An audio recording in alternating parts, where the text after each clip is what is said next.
दोस्तों आज का पूरा व्लॉग जरा गौर से सुनिएगा क्योंकि अब फैसले की घड़ी है। अब कर्ज चुकाने का वक्त है। आज कप्तान को एक और मुकदमे में सजा सुना दी गई और 7 साल कैद इमरान खान साहब और बुशरा बीबी, और कहा गया है कि जनाब दोनों अब निकाह में नहीं हैं। ये फैसला सुनाने के बाद मोअज़्ज़िज़ जज साहब फौरी तौर पर वहां से रवाना हो जाते हैं।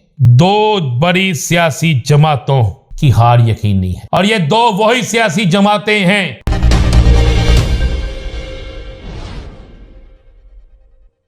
बिस्मिल्लाहिर्रहमानिर्रहीम। अस्सलातु वस्सलामु अलैका या सय्यदी या रसूल अल्लाह, अस्सलातु वस्सलामु अलैका या सय्यदी या हबीब अल्लाह। तमाम सुनने वालों को अस्सलाम वालेकुम।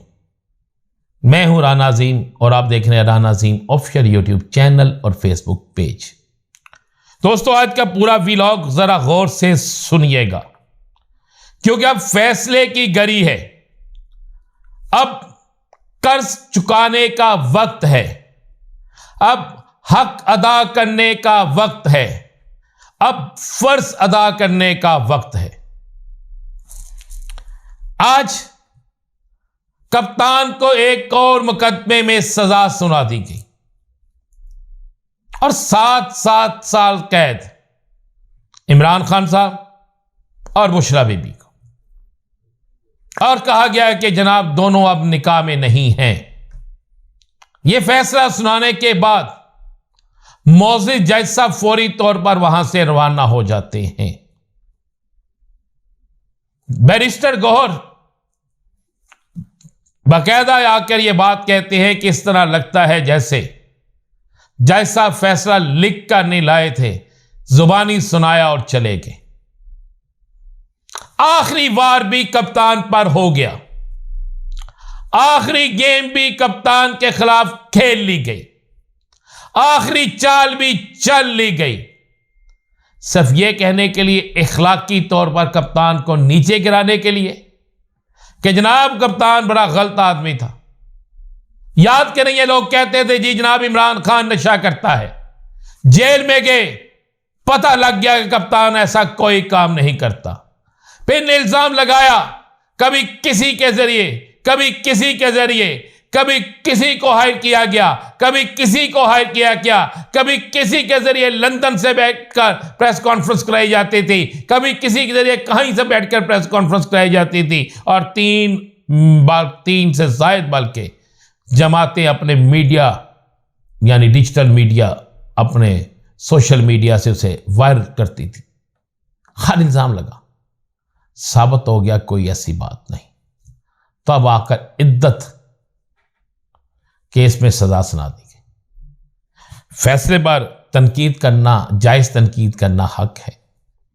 मैं एक कानून सिर्फ एक बता दूं जहां तक मुझे पता है। पहली बात पूछनी चाहिए थी उस औरत से कि जनाब आप बता दें कि क्या वाकई आपकी शादी इद्दत के बगैर हुई? क्या वाकई आपकी जो शादी हुई उसमें इद्दत का मसला था? सारे उस बयान पे, सब कुछ उस बयान पे होता था, लेकिन ऐसा नहीं।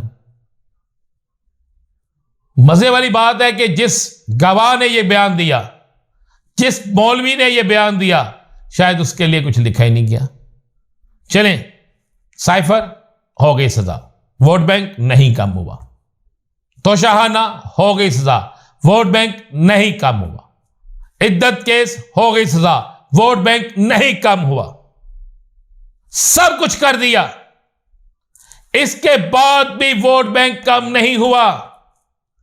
मैंने बीसीओ नहीं, मैंने हर शहर से फौरी तौर पर सर्वे करवाए, फौरी तौर पर मैंने वहां से राय मंगवाई, तो लोगों ने कहा बस 3 केस, ये 303 केसेस में भी इमरान खान को सजा दे दें, उसके बावजूद भी हमारा वोट इमरान खान का होगा।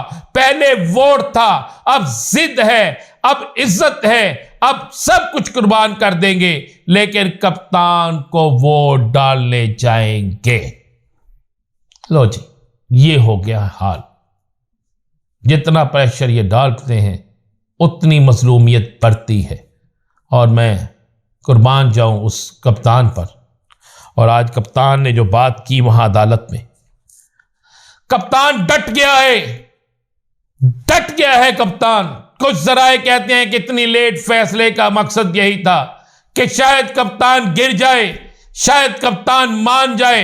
याद करें, मैं एक वाहद व्लॉगर था जिसने बार बार यह कहा था कि कप्तान को ऑफर हो रही है, कप्तान से डील की कोशिश हो रही है, कप्तान से मुलाकातों की कोशिश हो रही है। तो बहुत से लोग कहते थे नहीं, कप्तान ने खुद इस बात का कहा कि मुझे ऑफर की गई, कप्तान ने खुद कहा कि मुझे ये मेरे सामने चीजें रखी गई।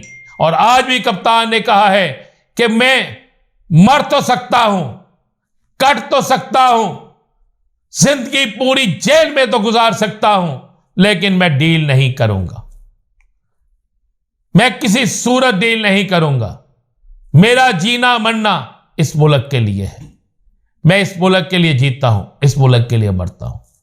कप्तान तो डट गया है, लेकिन अब क्या आप एक ऐसे स्टार जिसने पाकिस्तान को वर्ल्ड कप जिताया हो, जिसने पाकिस्तान में फ्री कैंसर अस्पताल बनाए हो, जिसने पाकिस्तान की शनाहत पूरी दुनिया में बनाई हो, जिसने अक़वाम मुत्तहिदा के अंदर वो तकरीर कर दी हो जो मुसलमानों की रूह है, तो क्या उसकी कुर्बानी को रहेगा जाने देंगे? ये फैसला आपने करना है। अगर 8 फरवरी को 50% से ऊपर टर्न आउट चला गया, आप वोट के लिए निकल आए, वोट डाल दिया, वोट की हिफाजत कर ली, तो मैं आपको लिख कर देता हूं कि आप इन तमाम फैसलों से बड़ा फैसला करेंगे और आप ही का फैसला होगा जिस पर फिर अमल होगा। बाकी तो ये जितने फैसले आए हैं, जिस वक्त ये फैसले हाई कोर्ट्स में जाएंगे तो आप देखिएगा किस तरीके से इन फैसलों पर अमल दरामद रुकता, किस तरीके से ये सजाएं मुअत्तल होती, किस तरीके से ये सजाएं खत्म होती, क्योंकि इनमें सारी चीजें बड़ी बहुत कुछ वाज़ेह है। अब एक और चीज ध्यान रखिएगा, एक प्रोपेगेंडा और चलेगा सोशल मीडिया पर, टीवी चैनल्स पर, बहुत कुछ चलेगा। जिस तरह आज कर्नल अजमल का चला है कि जनाब उसने भी वादा माफ ख्वाह बन गया, उसने तरदीद कर दी है। इस तरह बहुत से लोग हैं जिन्होंने तरदीद कर दी है, कुछ डरते हुए कर नहीं रहे। तो अब एक खबर यह भी चलेगी कि पीटीआई बाइकाट कर रही है, लेकिन पीटीआई बाइकाट नहीं कर रही, ये भी अफवाह होगी। एक खबर चलेगी कि जनाब खान साहब जो हैं उन्हें पता नहीं क्या हो गया है, वो डटा हुआ है, खड़ा है, सख्त सर्दी में एक कंबल देते हैं उसे, फिर भी खड़ा है। खुद खान साहब ने कहा, सारा कुछ आपके सामने है। और आज जो उसने गुफ्तगू सहाफियों से की, उसके बाद तो एक चीज़ वाज़ेह है कि कप्तान खड़ा है, डटा है। और आपको एक चीज़ आखिर में बता दूं, 2 बड़ी सियासी जमातों की हार यकीनी है, और ये 2 वही सियासी जमातें हैं जो इस वक्त बड़े जलसे कर रही हैं, बड़ा पैसा इन्वेस्ट कर रही हैं, अपनी अपनी जीत का यकीन दिला रही हैं। ये दोनों सियासी जमातें हारेंगी। किस तरह हारेंगी बताऊंगा अगले व्लॉग में। इजाजत दीजिए, अल्लाह हाफिज।